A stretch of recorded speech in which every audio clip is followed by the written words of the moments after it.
Hi, my name is Daniel Chu. I'm Tin Lian. And we are both CFGNY collectively.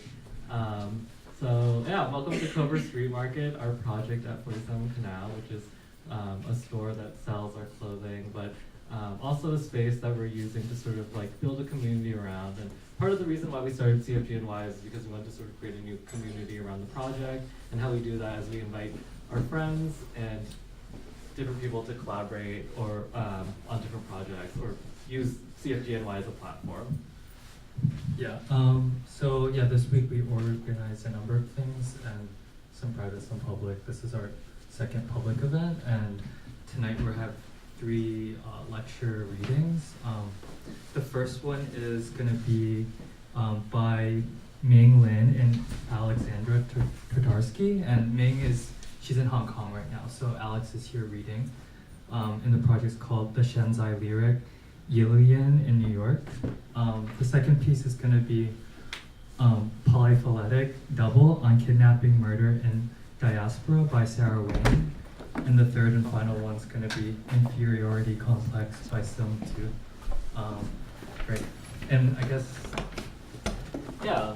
And also, we're also hosting a performance by Ying Lu on Saturday during store hours from 12 to 6. She's the one who is filming the whole event for us. So please come back when we're a store and come buy clothes and stuff. Yeah, so Ying's piece is, she's been sort of doing research around CFGNY, and she's going to do a semi-fictional editorial to our brand. So if you want to learn more about us, come then. Great. But yes, Alex. Thank you. So this is Alex.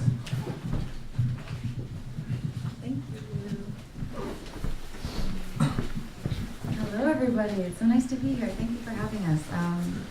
I'm here. Ming Lin is not here. She is in Hong Kong right now, but she's here in spirit. It's very exciting to be among all these beautiful people and garments, so thank you.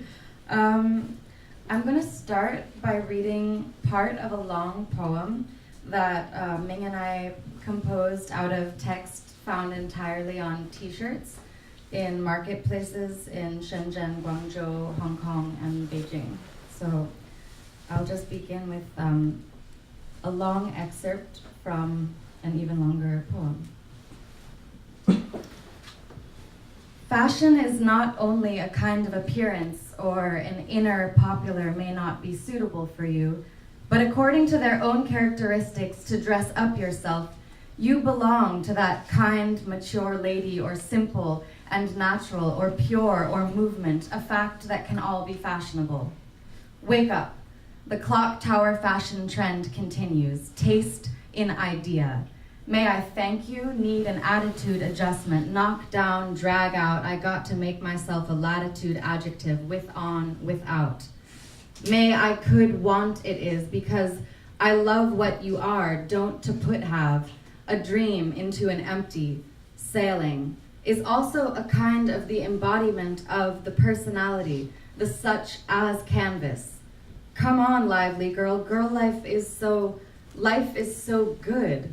I want to feel, I want to run, I want to on my free, I want to tear down that I told me inside. To a large degree, the measure of our peace of mind is determined by how much we get your own my ideas. Ocean, know nothing, shadow inclusive, I protect you. The appearance existence, I let you for life. Casual paint came land.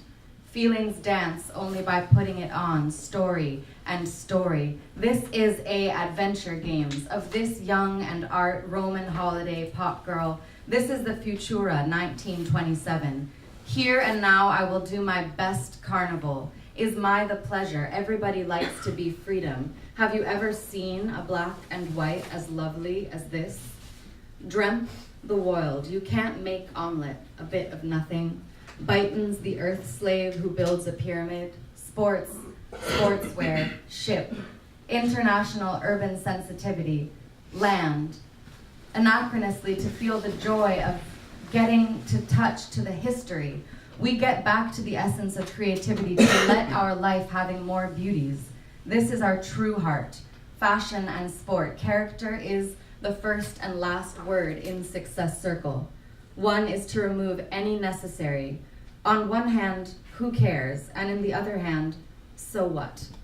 Ink orchid, do the big 1,000 fragrant some who, and enjoy practice calligraphy sprink, lay time, Mexico. Selfie, things exist within me. This means nothing. Die to save humanity or to increase your vanity? Your vanity? To save humanity or to increase do that die? Humanity or to increase? Only one man could. Welcome to the recession forecast, interest rates, financial crisis, capital investment, anxiety deepens, profits down, economic disaster looming, crash, slump, slow revival, shh. Global trends announces trading loss, capital invest, fear arrow. One is to remove any unnecessary things. The two is, this is Giorgio Armani, oneself very fresh, evaluation. The while fashion designer Bill Barris knack in with no ching in one's arm, American. Just M inches, don't pay attention to what I write about you. Just measure B in juice, inches. Andy Warnall, inches. Come up to meet you and fell.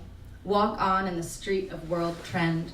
Street materials, get soldier, sport jeans, beige collection, plank. Taking all these factors into consideration, we naturally come to the conclusion that Hengalaya fashion, the vogue, come for zizzer design. Genuine bang, brand, bang bang. The good feeling of fine quality, simple, clean, attractive, casual, new style product, descriptive. European, American, classical. Jeep, jazz, Levi's, a camp. Choose different design style, coast to coast trip, USS Akron carrying airmail, left Lakehurst, May, and 1932. Is in my day to find you shine away today. I'll be coming for your love, okay? Talways, stay with me. However you want to describe the trend, it's time to shine. Of course, glitzy red carpet worthy gowns are eternally alluring mulberry. But now, the dirty metallic daytime looks seen. Altbaumann and Proenza Schuler feel just as desirable. See the trend on the catwalk with the East of season fast approaching? Look to Stella. I think she flutter her eyelashes at me. Should I go to her? She winked and smiled at a guy she liked. Female lie. Wonder state. The Easter is land. Cloth log is a king of fashion symbol. Fepalar. Fashish bag. Each bag has eau, que, style everywhere. The make public l'individual. Character udrali, but low-key style republic. Leisure style. YILIAN in New York.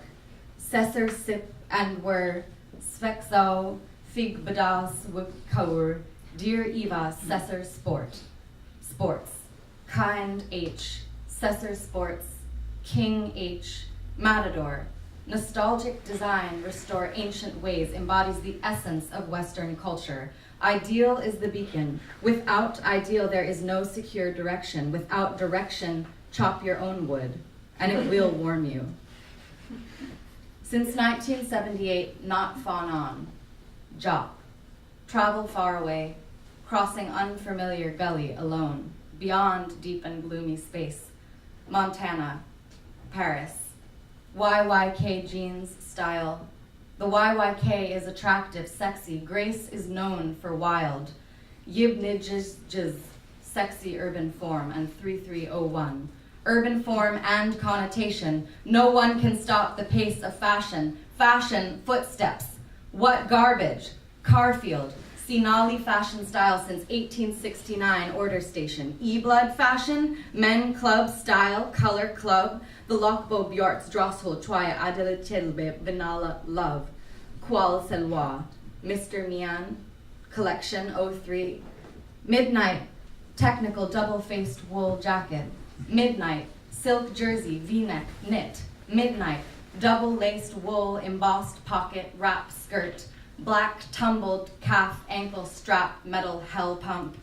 Offender after darkness, take original, create the ton. Unbelievable play since the day that was born.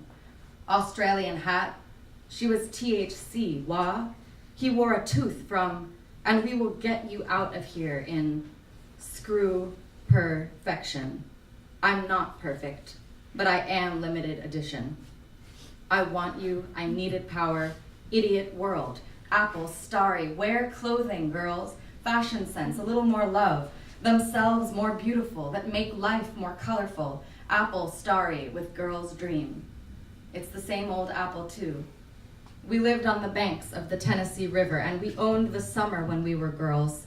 We ran welled through humid summer days that never ended but only melted into the other. We floated down nevers of weekdays with no school, no rule, no parents, and no constructs other than our fantasies. We were good girls, my sister and I. We had nothing to rebel against. This was just life as we knew it. And we knew the summers to be long and to be ours. The road that ran past our house was a one-lane rural route. Every morning after our parents had gone to work, I'd wait for the mail lady to pull up to our mailbox. Sometimes I would put enough change for a few stamps into a mason jar lid and leave it in a mailbox. I hated bothing mail lady with this transaction, which made her job take longer, but I liked that she knew someone in our house sent letter into the. You can dress me up, but you can't like me, but. Truth needs no color, beauty no pencil. William Shakespeare, smart and lovely Shakespeare. Most famous brand of silverware, fashion master, essentials, one of the world's. Nothing to add. Mortality, a bench. Nonsense, the story of my life.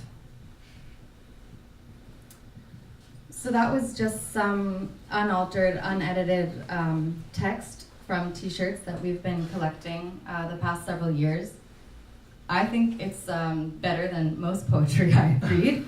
No offense to poets who don't publish on t-shirts. And I was hoping I could just share a few threads of ideas that Ming and I have been discussing and trying to weave together and getting tangled up in about text and textile and the Shanzhai lyric, what we've been calling the Shanzhai lyric.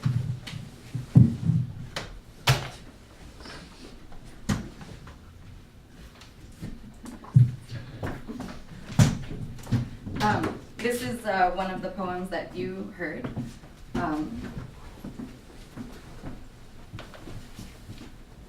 And this is another.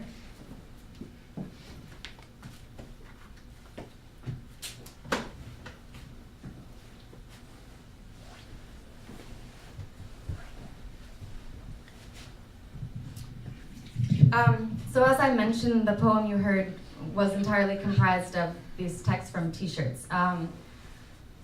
And the t-shirts are often described as counterfeit, bootleg, fakes, or knockoffs, but none of this terminology feels quite right. The t-shirts are more original than the so-called originals. In China, they're referred to as Shanzhai, a phrase that has an origin story embedded in Chinese history. In his influential explanation, the author Yu Hua writes, copycat, or Shanzhai, originally denoted a mountain hamlet protected by a stockade or other fortifications. Later, it acquired an extended meaning as a hinterland area, home to the poor. It was also a name once given to the lairs of outlaws and bandits, and the word has continued to have connotations of freedom from official control. So in our ongoing exploration of Shanzhai t-shirts, Ming and I have been particularly interested in the language that appears on them, an innovative and experimental poetics that we've been calling the Shanzhai lyric. The Shanzhai lyric exhibits this sense of defiance that emerges from the margins and seizes the tools of the powerful for its own means. As you heard in the long poem, brand names and major cities abound, Provenza Schuler, New York, Paris, alongside the imagined sites of Tokyo, London, Snanel. Literary celebrities make an appearance, William Shakespeare, Allen Ginsberg. So there's intertextual play, alongside lovable misfit misprints, such as Andy Warnall and Garfield. Pop songs are interwoven with military slang, and marketing manuals are interspliced with long strings of apparent gibberish akin to a Russian futurist Zaun poem. Caroline Busta writes that the prerogative of fashion has always been that of metabolizing the surplus of one's environment. In that sense, these manic mashups of realms and registers can be read as poetic commentaries distilled from the detritus of consumer culture. With flagrant disregard for the concepts of authenticity that underpin Western brand worship, Shanzhai designers have emerged as masterful manipulators of fashion rhetoric, skilled at subverting a ceaseless barrage of contemporary signifiers. The Shanzhai text is born of collective method. The writings enter a shared domain, and their artful slogans belong fully to no one. By undermining the cult of individual authorship and the hegemony of Western brands, a shared voice enables the redistribution of capital through these alternative markets. If we trace the Shanzhai t-shirt back to its manufacturing origins, Western notions of authenticity and its accompanying luxury value begin quite literally to unravel. The Shanzhai garment and the so-called original are often manufactured in the very same factory and using the same, only slightly altered blueprints. While it is difficult to determine with certainty the exact design process, the manufacturing conditions, and the intentionality behind Shanzhai clothing, the poetic juxtapositions and the peculiarities of phrasing and spelling seem to be generated from some combination of the results of computer search engines, translation software, processes of retyping, and alterations and avoidance of copyright violation, in addition to the creativity of these anonymous designers, whose very purposeful choices embrace humor, parody, and jarring collisions of imagery. Design instructions at times are themselves the adornment, as when a t-shirt simply says, "Insert text here," or "Helvetica," or "sample." The result is a cloth who performs a certain honesty about the distance between the real garment and the fantasy that fashion offers. Logos become interchangeable symbols, and language is transformed into an unspooling image. As philosopher Byung-Chul Han explores in his recent book called Shanzhai culture stems from the idea that, in contrast to Western notions based on Plato's mimesis, a work of art imitates the evolving, ever-changing modes of nature rather than some fixed, realistic picture. So in this conception, art is process-oriented, it's path-oriented. It doesn't possess a single author, owner, or a final form. Instead, as Han writes, it empties itself out to become a generative, communicative locus of inscriptions. So like a Chinese landscape painting that mutates over time as it becomes inscribed around the edges with the poems and the aphorisms of many hands and many owners, a Shanzhai t-shirt is also a collectively generated locus of inscriptions. The Shanzhai text offers a slippery refusal of binary categories. This cycle of constant generation and mutation resists any crystallization of form, and so it rejects capitalism's will to commodify and fix every aspect of the self. On the surface, commodities appear shiny and smooth. They make promises whose fulfillment always hovers just beyond grasp. And in these garment texts, shine is often itself made literal, pasted on in shimmering alphabets. Yet where shininess renders invisible the mechanisms of production, mistakes within the garment reveal a certain agency, the labor and the gesture and the choices of the human hand. The t-shirt text at once compiles unintelligible words, offers digressions, disrupts the terms of Western fashion, and also attempts to smooth over the incongruities. The nonsense language that results recalls the phenomenon of glossolalia, or speaking in tongues. To read these texts similarly is to grasp after meaning, stumbling in an attempt to make sense of the sounds, and in this way it pushes forth new thoughts that we don't yet have language for. Glossolalia, as Emily Apter writes, bars access to translation and posits a non-signifying model of communicability against the grain of language's inherent profit-driven motive. In its unbridled alteration of words and insertion of nonsense into the language of marketing, Shanzhai text, while undeniably a for-profit enterprise, produces a set of alternative values. By evading translation, these phrases defy homogenizing attempts to gloss over irregularity and difference. In its very illegibility, it defends complexity, it defends autonomy, it eludes the smoothness of superficial claims to understanding. By writing outside of linguistic norms, the Shanzhai lyric destabilizes standardized English, and enables an encounter with unforeseen relations between words and between cultures. In this hybridity, Shanzhai writing can be thought of as a Creole tongue. As Edward Glissant writes, Creolization creates a relationship on an egalitarian footing and for the first time between convergent histories. Shanzhai language is a literary ecology of mixing that similarly has the potential to upset hierarchies. It opens a space between seemingly incompatible systems and ought to be included in the discourse surrounding the strategic use of language as a mode of resistance, as a subversion through reappropriation of Western cultural imperialism. Bernadette Corporation writes of conceptual stuttering, what we might call the misspellings, the redundancies, and the juxtapositions of the Shanzhai text that you heard. Stuttering as a way of inserting a break or a pause or a disruption into the usual unquestioned flow of things in order to make space for reflection and for questioning. So rewriting the grammar of consumerism in this way shifts the angle of shine, of commodities shine, towards the insights of an interlingual gleam at the meeting of seams.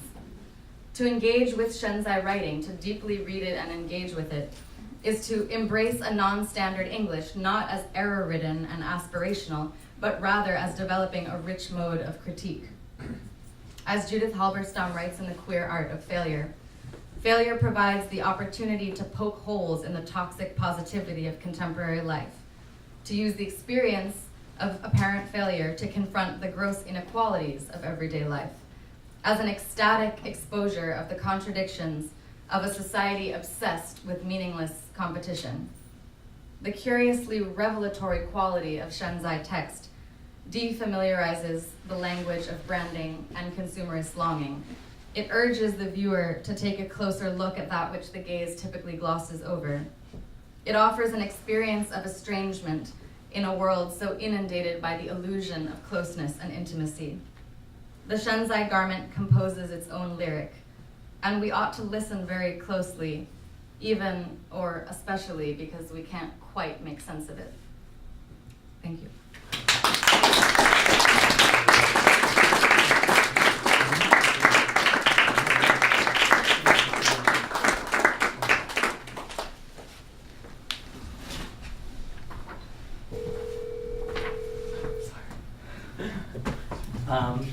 So up next we have Sarah Wang doing her reading. Do you want to sit?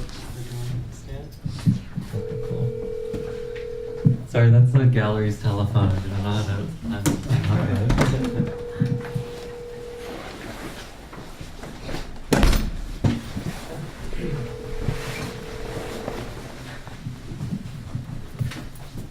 Hi, I'm losing my voice, so this reading's going to be kind of weird.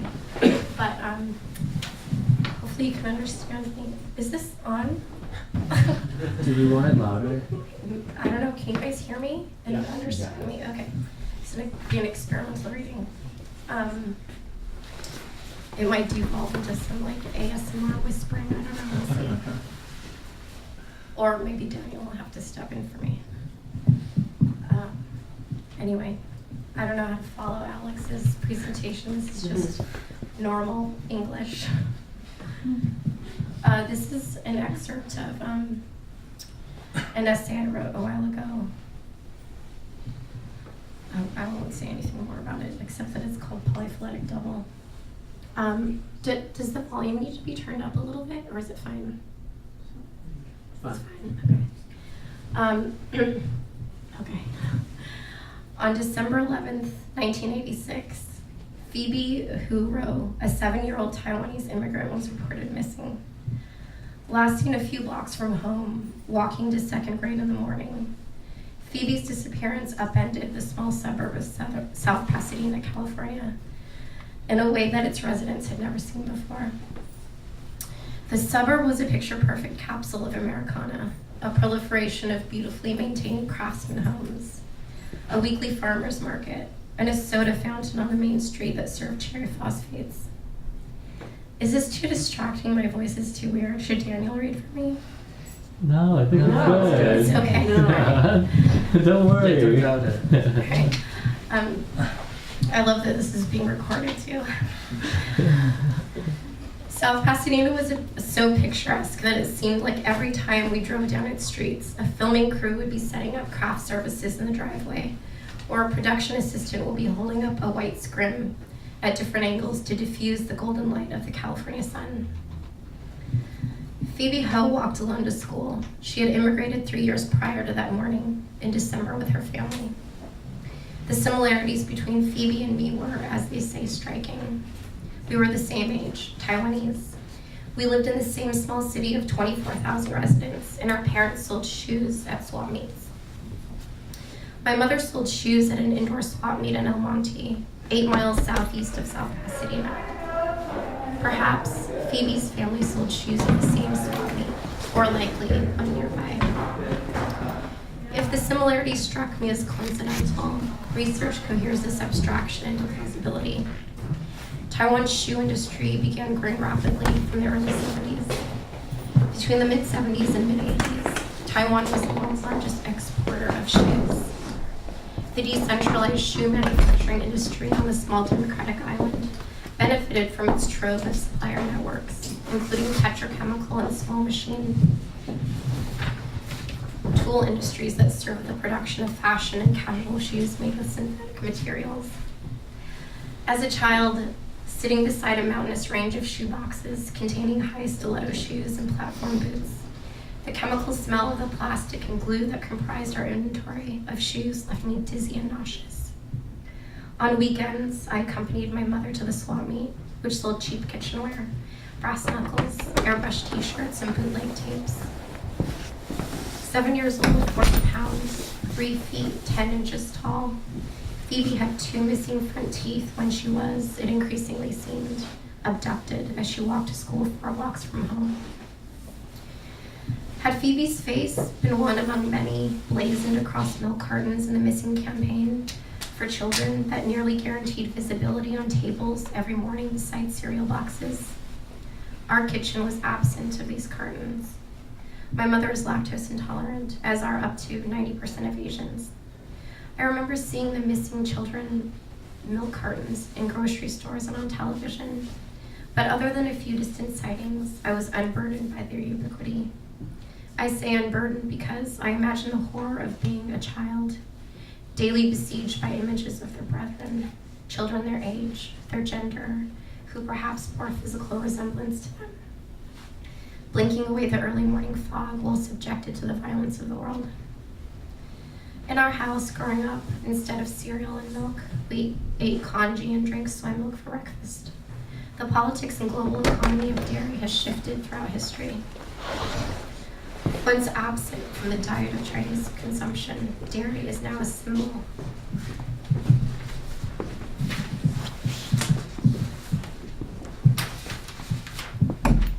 Is now a symbol of its middle class, a Western food that carries the significance of capital and power, of upward mobility and participation in a global society. As China opens to the world in trade and commerce, so does its palate. Many modern Chinese parents eschew breastfeeding in favor of powdered baby formula, a manufactured food that simulates human milk. Gone are the days of nursing from nature's abundant breast. Today our babies suckle on the mechanized teat of capitalist commodity production. In business deals with Chinese companies, Australians now give baby formula in bulk as a gift instead of the previously preferred expensive cognac. Why would China, a country of people genetically predisposed to lactose intolerance, guzzle milk at the risk of diarrhea? For the same reason why there's a replica of an Austrian village built brick by brick in Guangdong, and why there are suicide prevention nets covering the buildings of Chinese manufacturing plants, producing the majority of the world's iPhones and iPads, labor camps known for their employees' high rates of suicide, the continuation of capital colonial dependency. In Taiwan, before she came to America, my mother worked on an assembly line at Ampex, an American electronics factory. Ampex, an acronym comprised of its founder's name, Alexander M. Poniatov, in excellence, was also where my mother's name originated.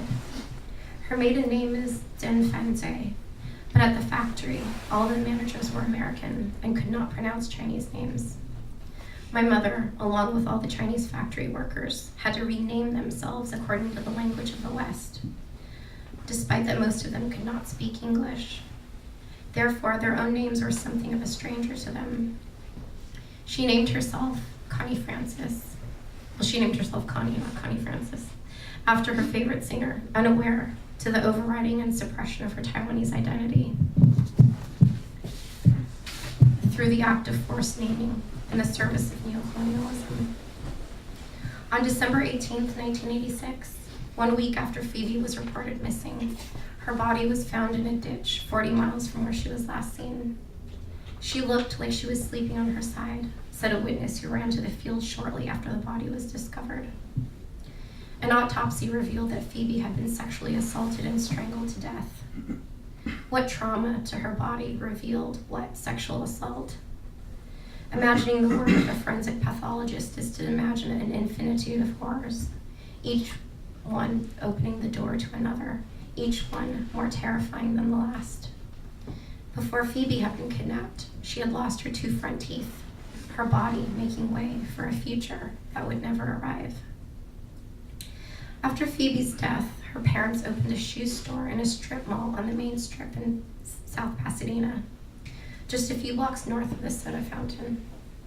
I heard that the community raised money for Sharon and Kenneth Ho to open the shoe store, named Ken's Shoes, which, according to customer testimonies on the internet, carries a good selection of kids' shoes at reasonable prices. It is still operating today. At the elementary school where Phoebe was a student, 2 tababuya trees were planted in her memory. This genus is mostly known as species that are cultivated as flowering trees, though they can easily escape cultivation because of their numerous skin-borne seeds. The most prominent example of swamp species of tababuya, whose roots produce a soft and spongy wood that is used for floats, razor strops, and the inner soles of shoes. Phylogenetic studies of DNA sequences reveal that these species are polyphyletic, appearing to be the same, but which have not been inherited by common ancestors. The feeling of being twinned in some way to Phoebe, who has kept her with me all these years. Phoebe's and my parents moved to California during the same wave of immigration. After the Cold War, the U.S. recognized the Republic of China, led by the Kuomintang, as the sole legitimate government of all of China, which included Taiwan. Because mainland China banned immigration to the U.S., the quota for Chinese immigration was met exclusively by immigrants from Taiwan until 1979. My mother says that during the 70s in Taiwan, everyone wanted to come to America. The future was, for my mother and her family in the 70s, the West. The West promised opportunity, a better life, with more employment and higher education standards, surpassing what was possible in Taiwan. The prevailing concept of immigration to the U.S. lay in its ability to provide a better life for the next generation. For Phoebe's parents, the future held no such promise. Thanks.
Feelings of inferiority, the institutional condition of a minority. Has this inferiority come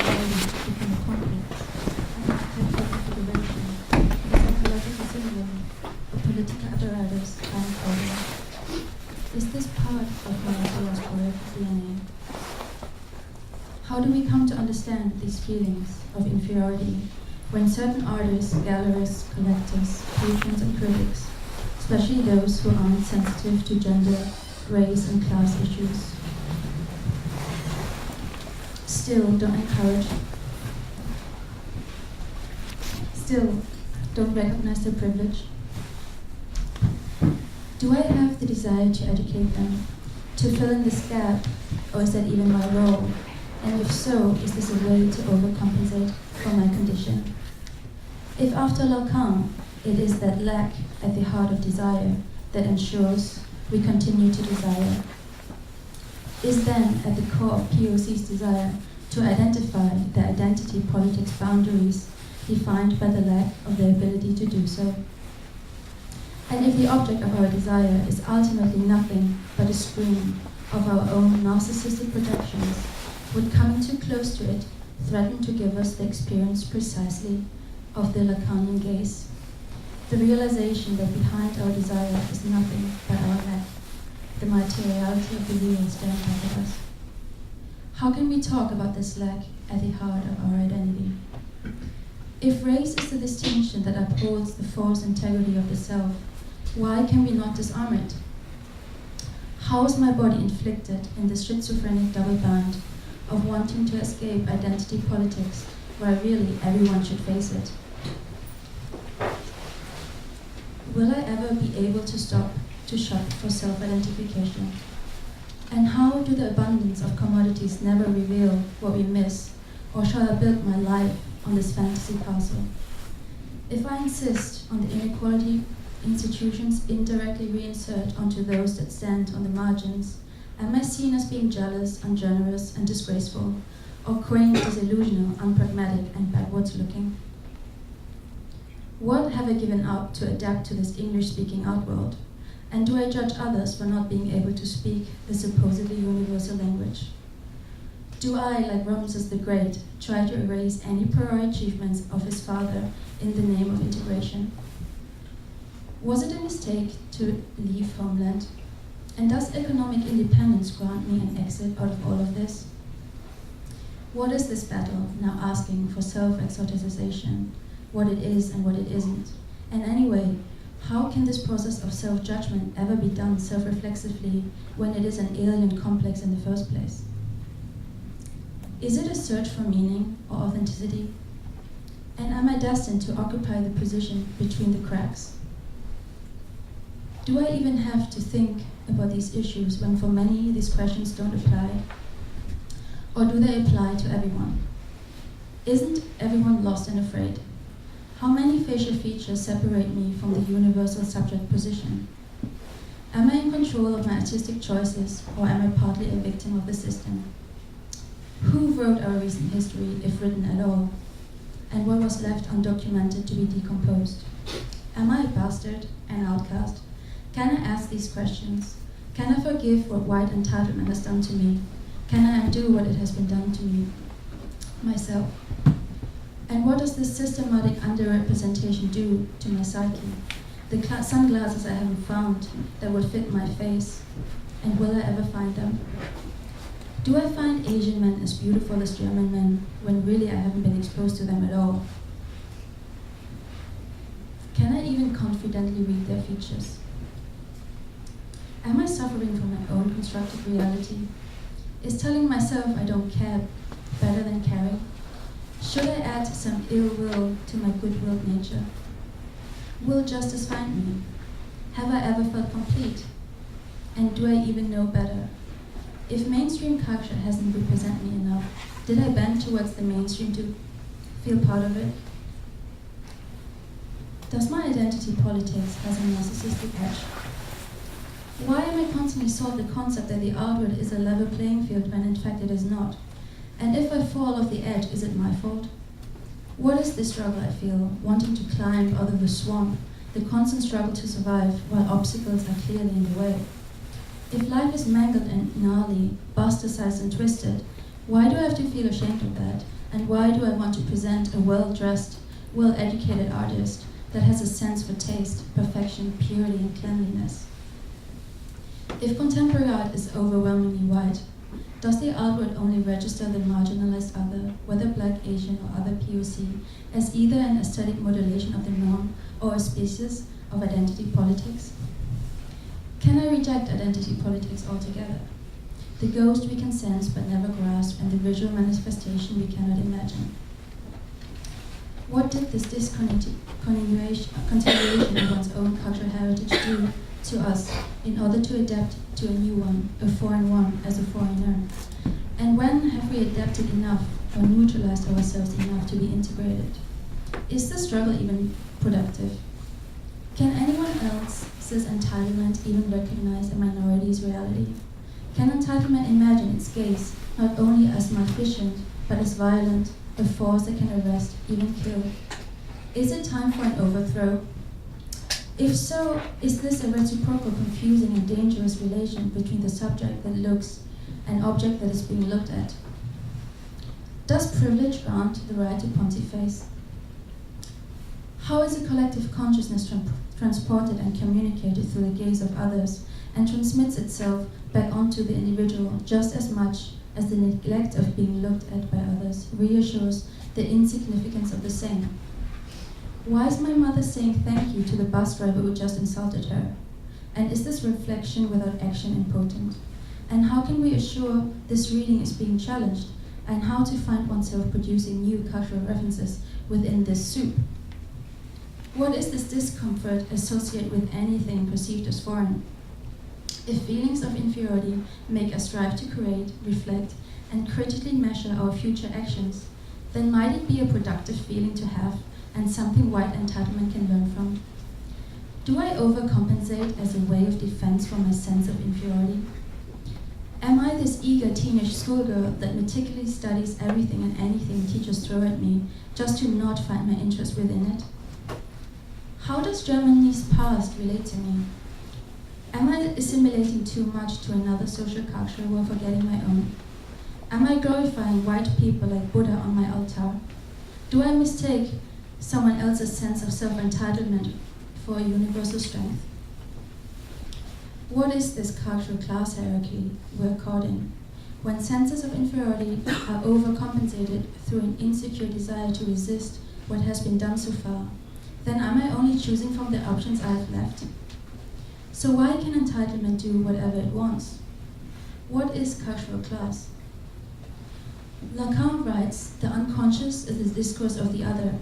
In a sense, then, our desire is never properly our own, but is created through fantasies that are caught up in cultural ideologies. So who is to blame for my unconscious desires? And should I even care? And will all my attempts to succeed and get over it only conceal the real issues and will not help me get over the feeling of inferiority? Does identity politics subjugate my imagination? Do I need to carefully craft my personality as an artist with a sense of humor and an eye for the game?